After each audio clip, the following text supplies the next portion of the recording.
Good morning and welcome back. Today we're going to be putting on the final touches of this map.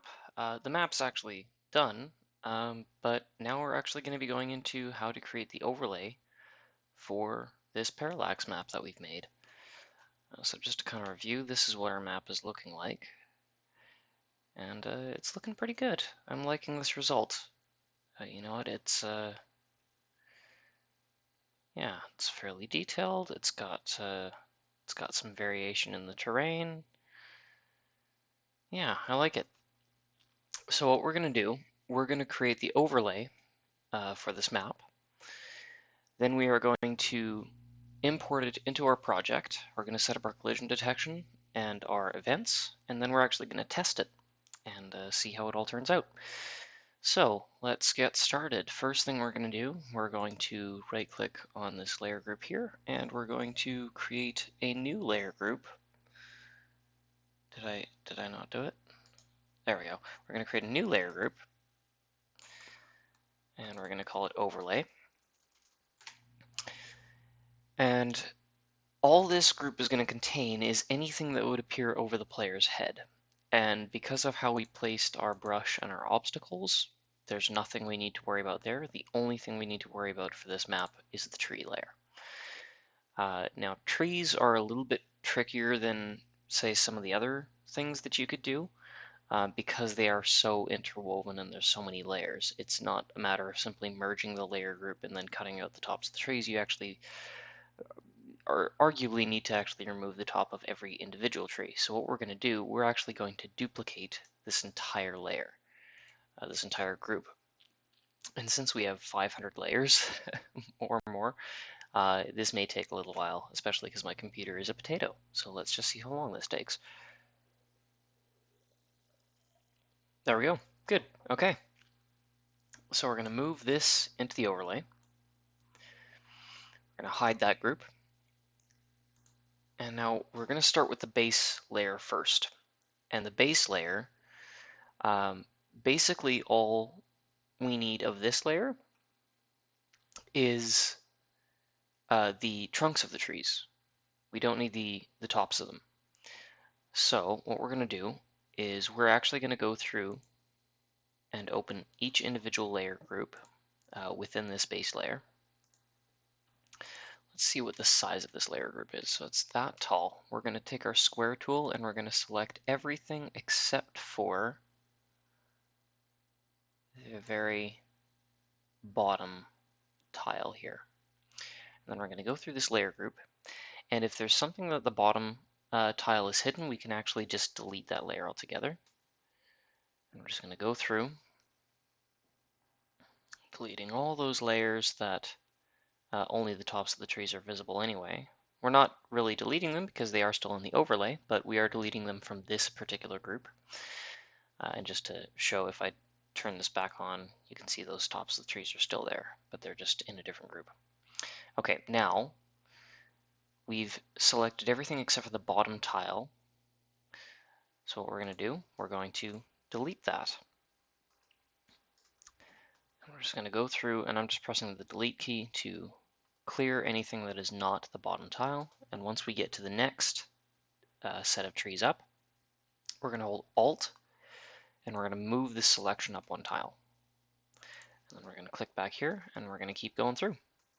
And because we placed these trees in neat, even rows, we can just repeat this process throughout the whole map, throughout the whole layer group, and we don't have to reselect anything. We can just scroll and click. Words are a little bit tricky for me to use today. I'm a little bit tired. But that's okay. I have my energy drink. I have my laptop. I have it's a nice day out. So you know what? We'll have a good day today. Now I will kind of mention one thing here.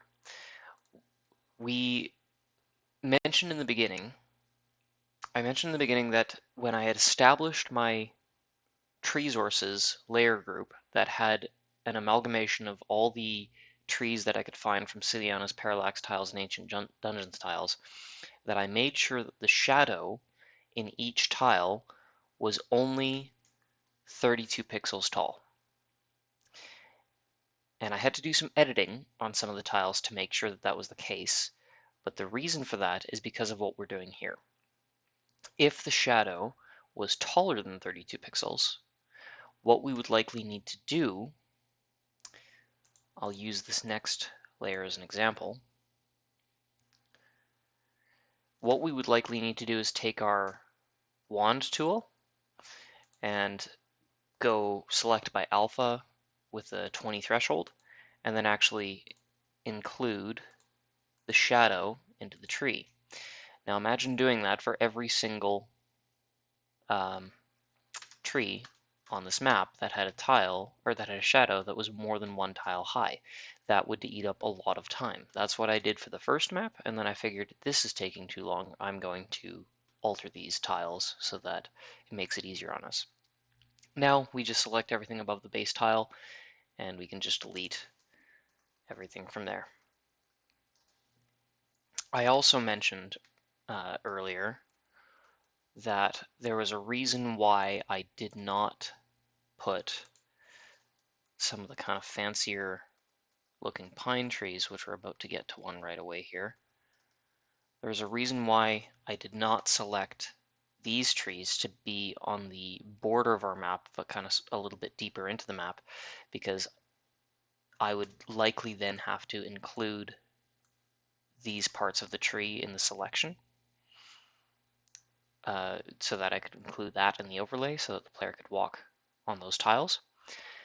And because I don't want to be messing with the selection size every time I come across one of these trees, I made sure to put those outside of the border of the map in the out of bounds, so that I can just delete the top of the tree like that.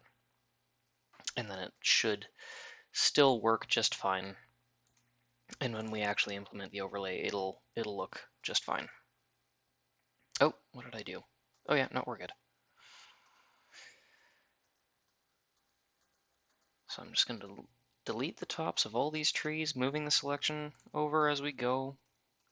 And I don't even really have to pay too much attention to what I'm doing here, because we set the groundwork in the first place to make this as easy on us as possible.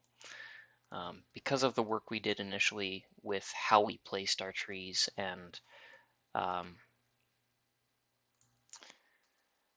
how we altered the tiles themselves, we don't actually need to pay too much attention to how we're isolating the leaves. We can just move the selection, delete the tops of that row. Move the selection, delete the tops of that row. Surprisingly, this is where my computer is actually starting to have some hiccups. I figured it would be when we were actually moving the trees into place that my computer would not want to keep up, but it looks like that is not the case.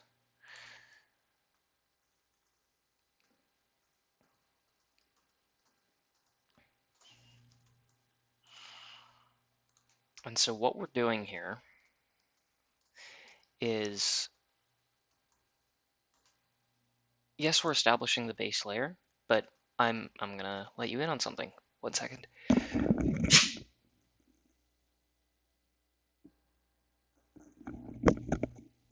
Excuse me, I'm sorry, I didn't want to sneeze into the microphone. I'm gonna let you in on a little secret here. It's not a secret. You're gonna see this right away anyway. But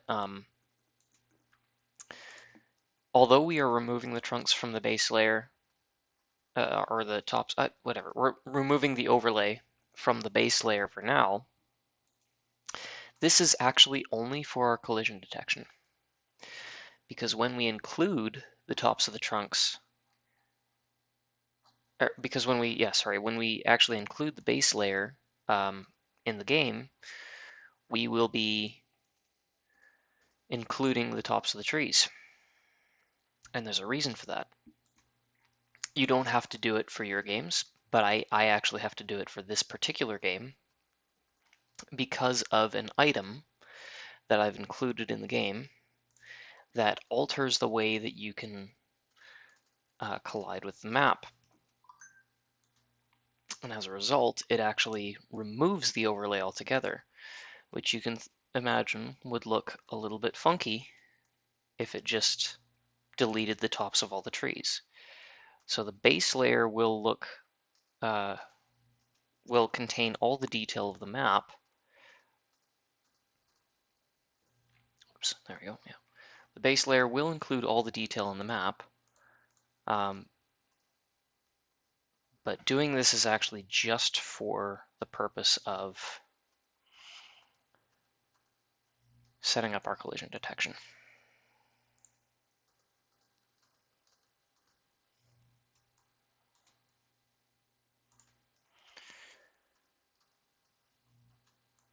So this is a little bit tedious, but it's nowhere near as tedious as the process we went through yesterday of actually placing each individual tree. That's very tedious and a little meditative. You know, not necessarily a bad thing, but it is very tedious.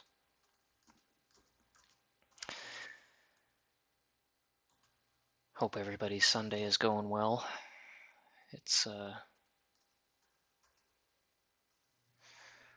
yeah, it's a little bit cloudy out today. The weather's not too bad. It's not too chilly. Leaves on the trees are all starting to turn. So summer is on its way out, but it's not gone yet. Still don't need a jacket to go outside all the time, but you'd want to take one with you if it's getting a little late because it is cooling down at night nowadays.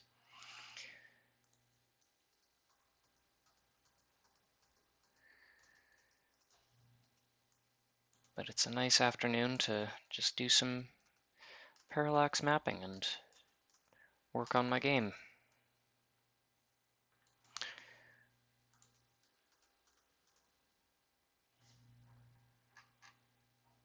All right, we only have,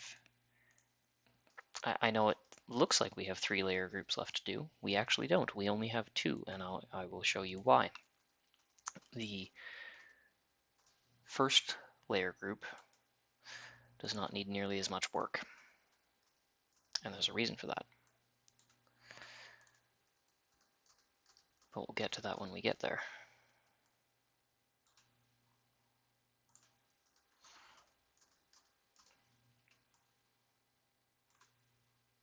There we go.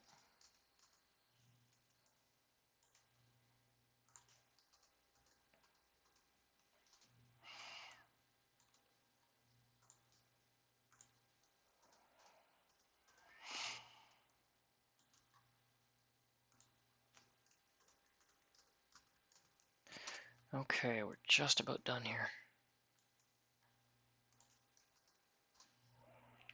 There we go. Okay, close that group, open up layer group 2. This is the last one that we're actually going to need to edit the trunks for, edit the trees. And the reason for that is because, as you can see, and I think just one more row here,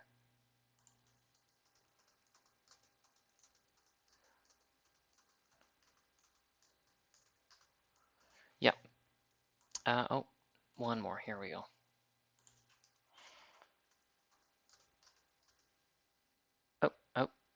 Is that it? Yes, and that's all we need to edit, and the reason for that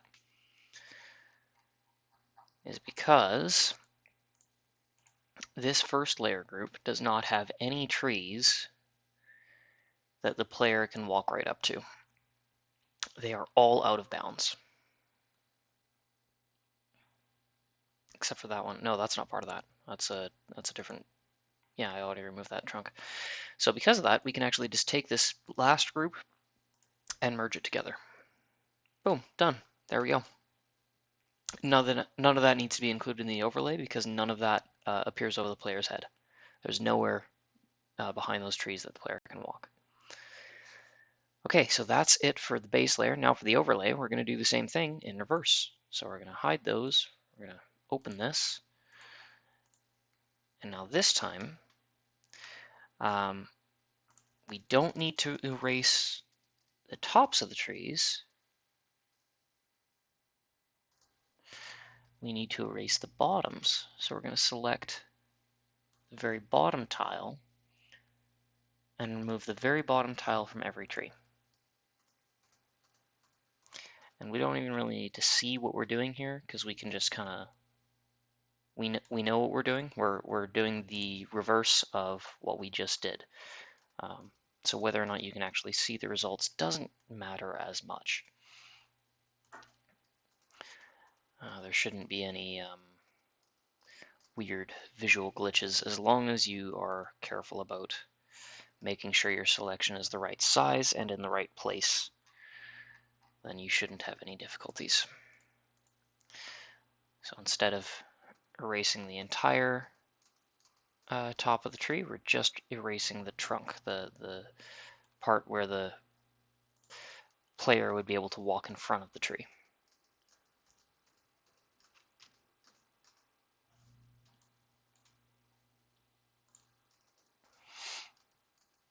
And then once that's done, our overlay is finished. That's really all it takes.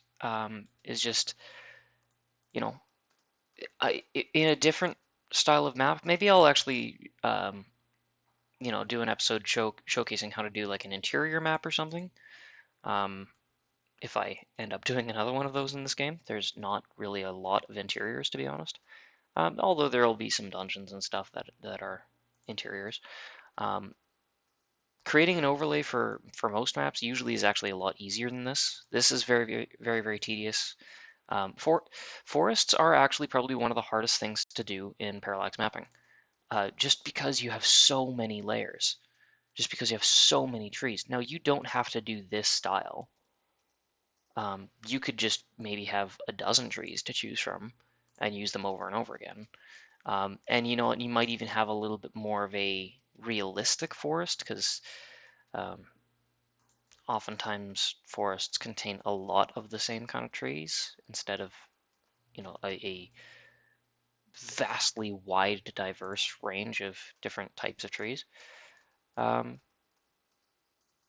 I don't know, they look a little bit more boring to me. They, not necessarily boring, but they're just, I don't know. I like this style of mapping. I like this style of forest. And I honestly, it's probably been the maps that I've gotten the most comments on have been my forest maps. People have said like, "Oh, these are really, I really like the overgrown look." It's I'm curious how you did this style, and that's kind of why I wanted to showcase how to do parallax mapping with one of these types of maps, because it is, yeah, it's a nice, it is a nice style of map. Give me 1 second.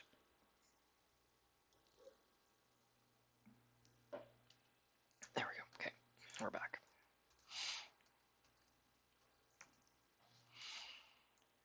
And while I don't expect most people to be able to emulate this style, not because of lack of ability, but just because it takes a long time, um, I just kind of want to show you that it's not as difficult as you might think, and it's actually quite simple once you know what you're doing. But I will say, the biggest reason why this is manageable for me is because of the systems that I have established for making this as easy on myself as possible. And what I mean by that is, the work that I did to edit the size of the shadows, the work that I did to group all the trees together in such a way where they're actually aligned to a 32 by 32 grid and they've got their own canvas that aligns to that grid, so that I don't have to overthink the placement of them. And some of the work that I did to make sure that I figured out to plant the trees in rows instead of in sections.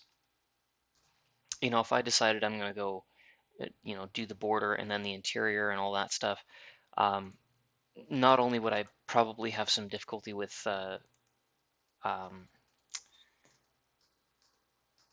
the depth of certain trees appearing over top of one over top of the other, because of the way that the layers are aligned. But this whole process here would take much, much longer, because instead of going through every single row and then moving the selection once per row, I'd have to move the selection or take a different selection size for every single tree, and this would take quite literally like 50 times as long. So it's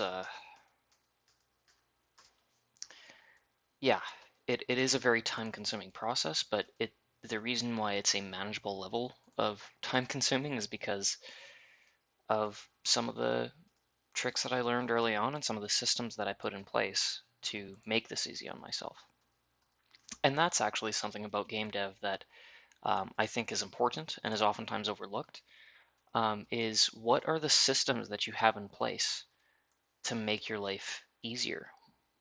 Mark Brown, in his channel Game Maker's Toolkit, did an episode on his developing channel where he talks about making a 2D platformer about magnets. And he did an episode where he talked about implementing systems and creating not his own engine because he was using Unity, but creating his own. I can't remember the exact terminology that he used or the exact phrasing that he used, but basically he created a series of replicable systems and scripts that he could basically take and apply to just about any aspect of the game. So it's like, oh, I need a magnet that has a gravitational field. Well, I could make a different object that has a different size of gravitational field that has different dimensions and power and stuff for every single magnet in the game, or I could make one that has a resizable field and then use that to apply to every magnet in the game, even if it's one that you're carrying, and it just made his life a lot easier. And that's the same thing in anything with game dev. I spent a couple days, a couple weeks ago, just working on putting every enemy encounter into a common event, both the setup for the enemy, the generation of the enemy, and the outcome of the battle, whether it's a win, a loss, or an escape. And by doing that, I made it so that if I needed to change how certain enemy encounters are processed, instead of going through every single map and changing every single enemy event and potentially missing something, all I need to do is go into the database and change that common event. And now everything can be changed in a matter of minutes instead of a matter of hours. Anyway, okay, we are done with that. The only thing that we're going to do is this layer group here. We're going to delete it because in this one we have it merged and we have no overlay as being a part of that layer. So that's it. That is our overlay. I'm going to hide it for now. We're going to turn this on. And now we're actually going to import this into our project. So let's save it. And we're going to export this map. This may take a little while because there's a lot of layers and I've got a lot of stuff running in the background. So we'll see how this goes. But essentially what this will look like is you can either go to File, Export As, or for me, it's just Shift-Control-E.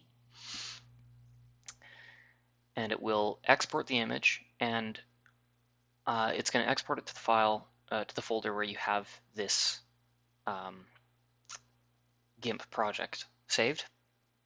And what I'm going to do, I'm going to call it Ground 55, because the last one I did here was Ground 54. So this one should be 55, and I will explain why I call it that in a second here.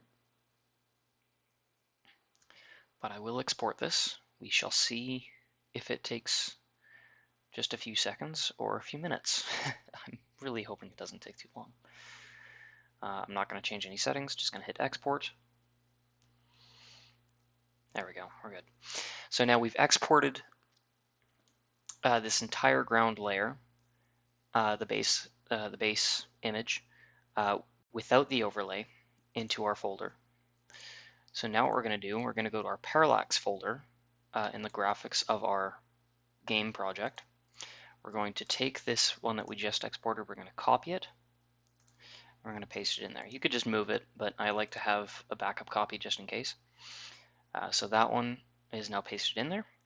Now we're going to go to our game project, and what we're going to do, this obviously will change based on what game you're making, but I'm going to create a new map within the dungeon that I'm working on.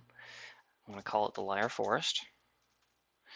And the reason why, hold on one sec, we're going to change the background music to include the music for this dungeon. We're going to set the dimensions to 50 by 50. We're going to select the image that we just imported, show it in the editor, and the reason why we called it ground 55 is because that is the ID of this new map. The only reason I knew that was going to be the ID is because I haven't made any new maps since creating map 54, so the next one will obviously be 55. That'll be important for the overlay, but is not as important for the ground layer. And here we go. We have this imported into our map. So what we're going to do, we're going to set up our collision detection now. So I'm going to take this bucket tool, and I'm going to find a tile. I have here set up some collision detection tiles. Green means go, red means stop.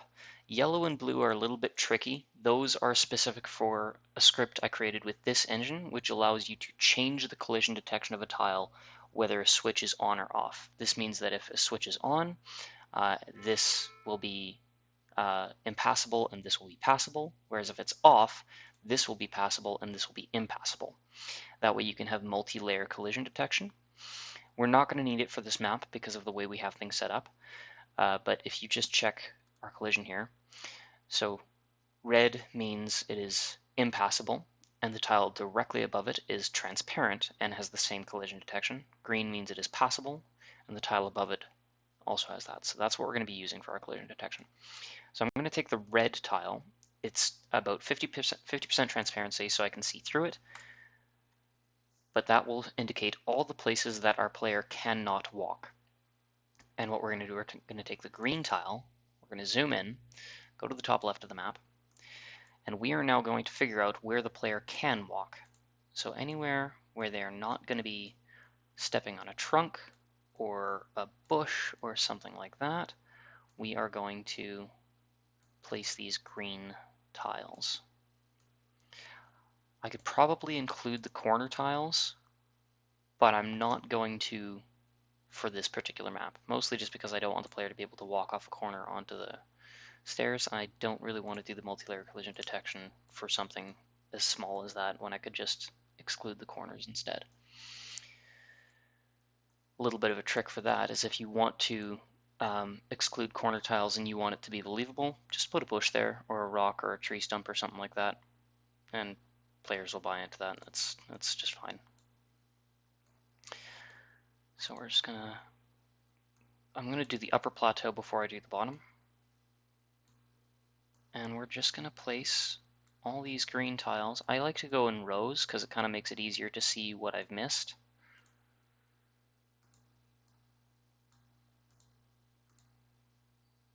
There we go. Nope, can't walk there. Go straight across, just like that. Yeah, I think the player could walk on those spaces. And that's just it. If you don't like how something is detected, you can change it. You are in control. You are the developer. Could the player? No, I'm not going to include that one. Whoops. But I'm going to test that spot and see if it feels weird to be blocked by that. Oops. I think that's okay. That is the problem with tiles that are not square on a map that uses grid-based movement, is that collision detection can sometimes look a little finicky, and it's like, why can't I walk there? That looks like a spot that I'd be able to walk. And then you actually enable collision, or you allow the player to step there, and it looks like, oh, I'm standing in, like, with 1 foot in the pond and 1 foot not, and that looks kind of weird. It's kind of hard to see what would make sense when you're standing beside a tile as opposed to standing on the tile. But anyway, here we go. I'm going to work on the bottom half now.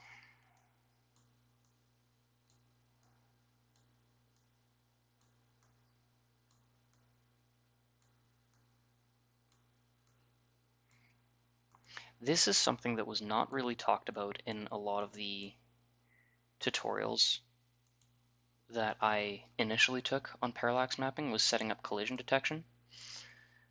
That was something I kind of had to figure out on my own.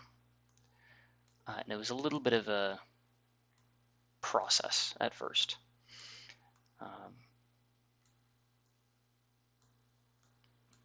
But it's actually not that hard. Just, I couldn't quite grasp it at first. I was new to the concept though, and that's just it. Like if you're totally brand new to this kind of a mapping style, then yeah, you might not know how to set up collision detection unless somebody actually shows you their method. And like, this isn't the only way to do this. This is just the method that I use.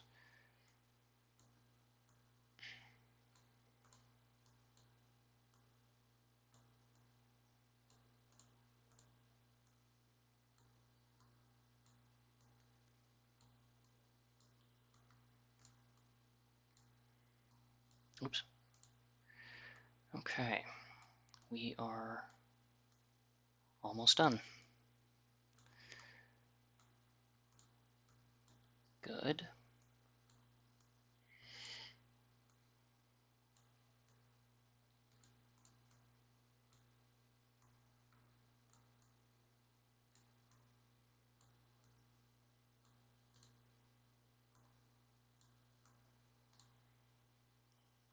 No. Okay, and with that, I believe that's it.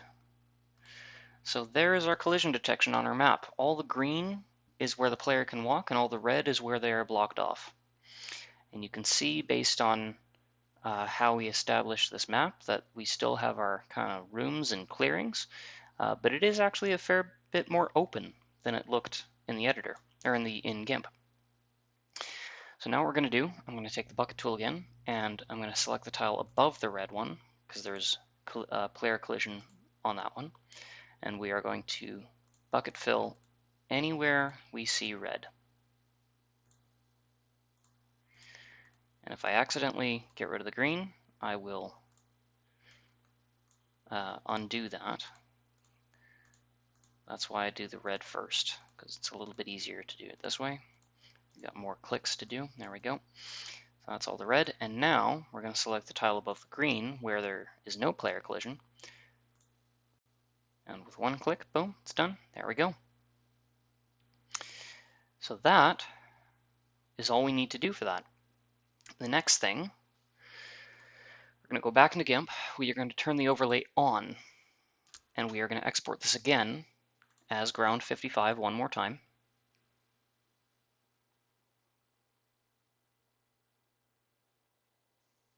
Eventually.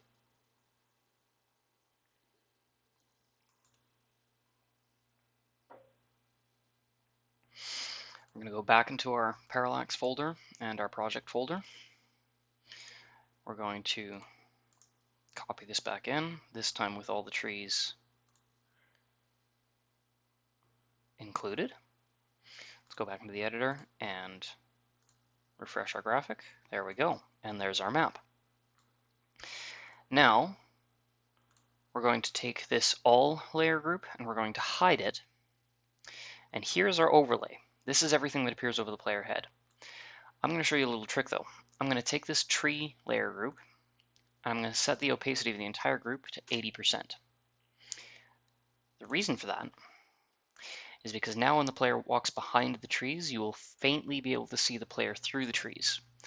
But in the editor itself, in the game, they will still appear to be fully opaque. Now we're going to export this, just the overlay with everything else hidden, as par 55. And the naming convention for this may differ based on what script you're using for parallax mapping. I use Hanzo Kimura's Ultimate Overlay Mapping, which is a script for RPG Maker VX. I think it got remade for Ace as well. So this is what I'm using, and I need to actually have specific naming conventions for the overlays. The reason I actually called the first one ground is not because it's necessary if it's in the parallax folder, but it is if it's in the overlay folder for the ground layer. But that's the script that I'm using, so that's the naming convention I need to go with.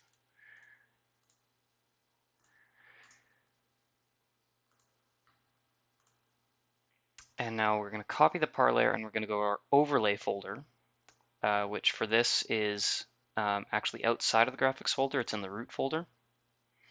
And we're going to paste that in. And now we can actually test this, but in order to test it, first we actually need to be able to get to this map in game. And so what I'm going to do, this is for the purposes of my own game, I'm going to go to the debug room, and all these events here are ones that I have set up specifically for this dungeon. So I'm going to select, so these are all the possible exits that could generate in the dungeon. These are the chests, these are the enemies, these are item drops, a wandering trader, and I think a save point. Yeah, it's a save point. So we're going to go with the exits, we're going to place those. And before we do that, let's actually figure out where do we want our spawn point to be. And I'm thinking right about here would be good. Yeah. Yeah, I think that'll be good. So we're going to place an exit here. We're going to place another exit. I'm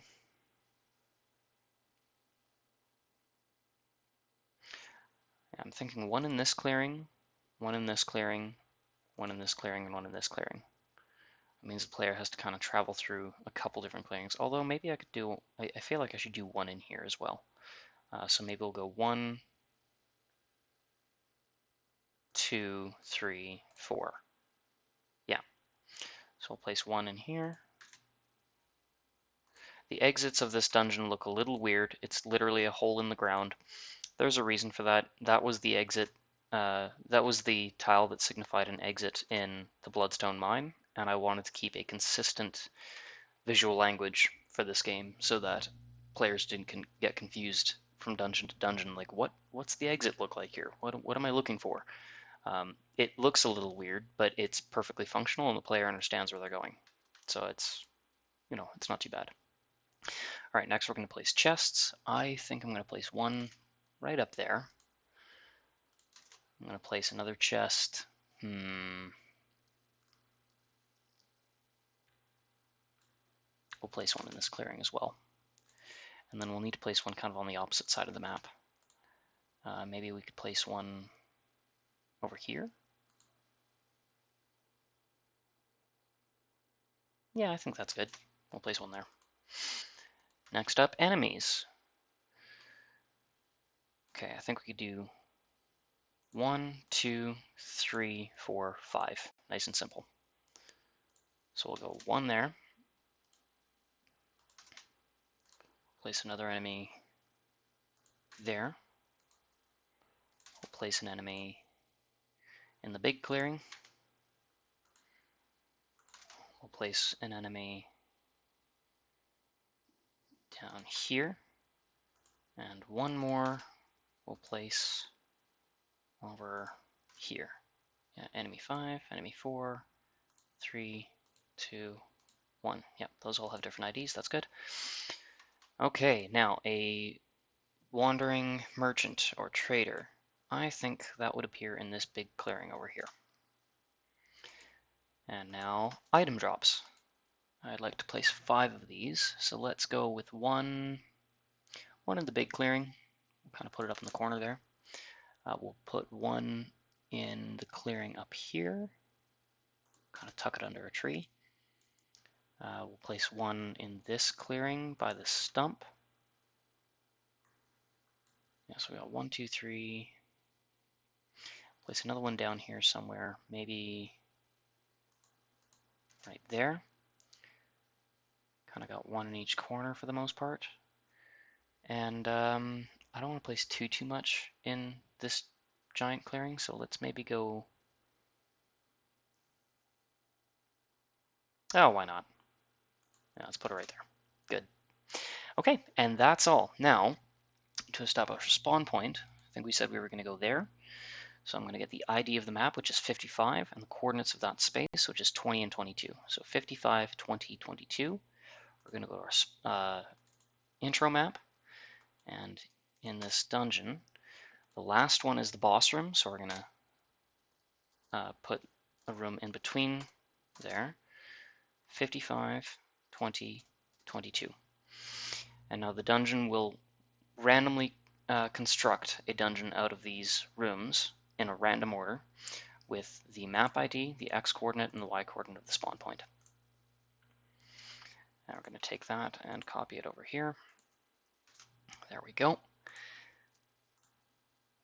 And now I believe we can test this. So let's test it.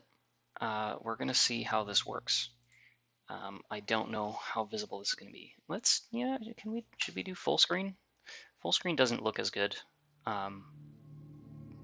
but let's just do it anyway. Okay.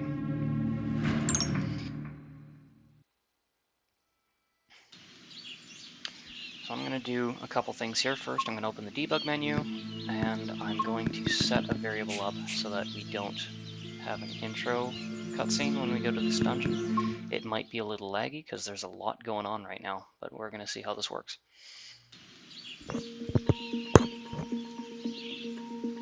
Okay, I don't believe... Did we get it on the first try? We did. This is our dungeon. Okay, perfect. So what we're going to do, just so we don't end up... what are we looking for here? Yeah, we're not looking to get into encounters, we're just looking to...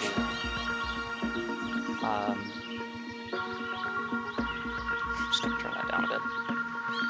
I don't think that's going to affect the recording, but it might affect some feedback, we'll see. We're going to turn the dungeon level down, and we're going to turn on auto kill, because we don't want to get into encounters. All we want to do is test out the map. So this is our map, and as you can kind of see, you can still see the player moving around behind those trees, because we set the opacity down, but the trees themselves appear fully opaque. And we're just going to kind of do some wandering around here. That's what happens when auto kill is on, and the dungeon level is lower than the average party level. There's a little bit of lag here, hopefully that cleans up a bit. We've got our little item drops. Another enemy. Okay, I'm surprised we haven't found any chests. None of them spawned this time. And there's our exit, that's good. Another enemy. Oh, we didn't get any chests. I'm going to change that, I'm going to adjust some variables. Hooray for being a developer and having access to debug menus. Set that to 50. All those just need to be over 50. There we go, there's a chest. Right where we said it was going to be. Let's make some of the chests rare quality. There we go. Yeah. Oh! That was a no.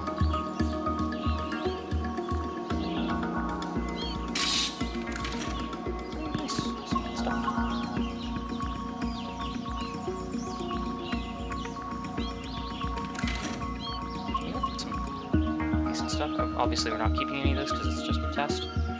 But you know, this is our collision. And see, it's a fairly solid border. You may want to actually go around and test this. Is there a little bit of a visual bug there? Or is that supposed to look like that? Oh no, that's supposed to look like that. Okay, we're fine.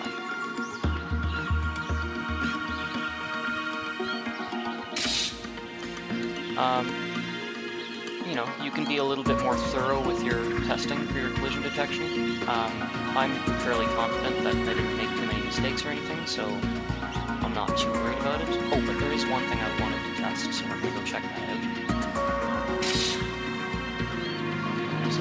This tile here. I feel like you should be able to walk on this tile. You can kind of developer test that with the control key. You know what, it's not really that important. The rest of these I think are fine. Yeah, you can walk there. That looks a little weird, but not too bad. It's not too noticeable. Should you be able to walk there? You should. You should definitely be able to walk there. So I will have to adjust the collision there. Yeah, those are all fine. Yeah, okay, we've got ourselves a good looking map. It's functional, it works, collision's all set up. Yeah, I'm liking this. So, I'm going to fix one thing with the collision. So we're going to go back here, we're going to select the green tile and put that there. And we are going to let the player, that was the tile, we're going to let them walk there, and there, fixed, done. I'm going to show you one more thing. This is not anything to do with parallax mapping, but it is something to do with this game. Let me just make sure here, what is it? This is the script that I'm using to, there it is, generate random loot. So what we're going to do, we're going to go into the debug room, we're going to take this debug chest, which generates whatever loot we want, as often as we want, over and over and over again. Because I want to show you what happens. Oh. No, that's fine, that's fine. I want to show you what happens when we use a specific item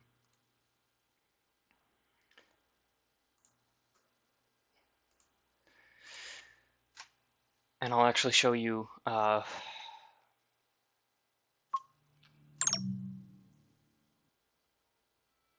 going to show you a couple different things about this particular item. So we're going to open up our debug chest, and we're looking for a specific item. We're looking for, these are all our legendaries. They're basically, I don't really care. We're looking for a specific legendary item.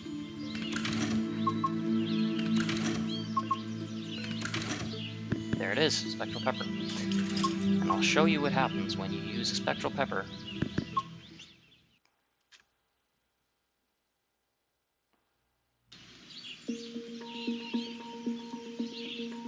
So this is a different map in the same dungeon. If you use a spectral pepper,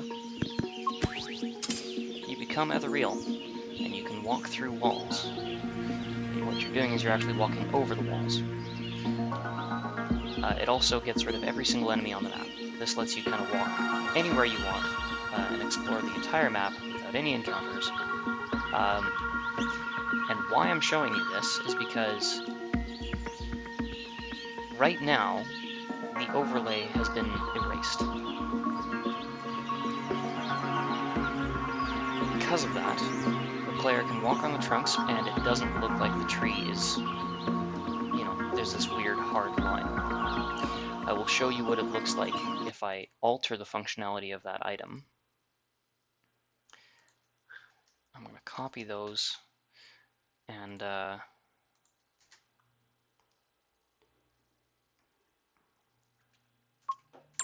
I'll show you what happens if it does not turn off the overlay.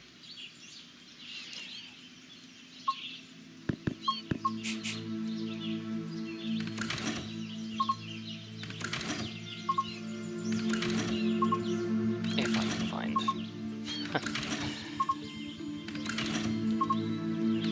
So many legendaries. So many legendaries. Oh, come on, tomatoes. There we go. Got a pepper. Let's go back to the forest. Oh, I just realized I didn't turn on full screen for that previous example. That's okay. Here we go. Now we're full screen. So if I use the pepper, the overlay has not been erased this time, and what that looks like is you get this weird kind of... First off, the player is hidden by the trees, which is fine. That's not a problem. The problem comes when you stand on a spot where the tree would be... Look how... See that, like, weird, hard line on Lionel's face? That's the overlay. We don't want that. That looks kind of weird. It looks like there's a tree growing out of his face in a perfectly straight line. We don't want that. So that's why we hid the overlay when we used this particular item. But that's also why we included the overlay in the base layer. If we had removed the overlay and this was our ground layer, then this is what would appear when you use a SpectraPepper. All the tops of the trees would disappear in a perfectly straight line, and it would look weird. So that's why I included the that was the whole point of showcasing that, by the way, was just to explain that's why I included the overlay in the base layer, even though in your project it probably wouldn't be necessary. You probably could get away with just having the base layer on one and then the overlay on the other. But that's why I did that.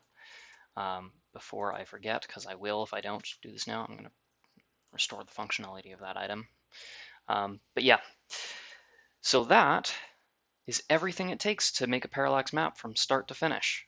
We laid our groundwork, we generated a floor plan, we imported it into GIMP, we set up our ground layer, we planted a ton of trees, we planted like 500 trees, set up some obstacles and some brush, created the overlay, imported it into our project, and set up our events and our spawn point and tested it to make sure everything worked, and here we go. We have ourselves not only a rather pretty parallax map, but one that is also functional and actually works with this game. So that's pretty much the end of this little video series. I hope this was helpful. I hope you enjoyed this. I hope you learned something. But with that, that is it for today. We will, yeah, I might do some more videos showcasing a little bit of parallax mapping, with different types of maps, like maybe some interior maps. But I wanted to show you how I make my forest maps. And yeah, that is everything. So with that, I hope you enjoyed, and I will see you again in the next video.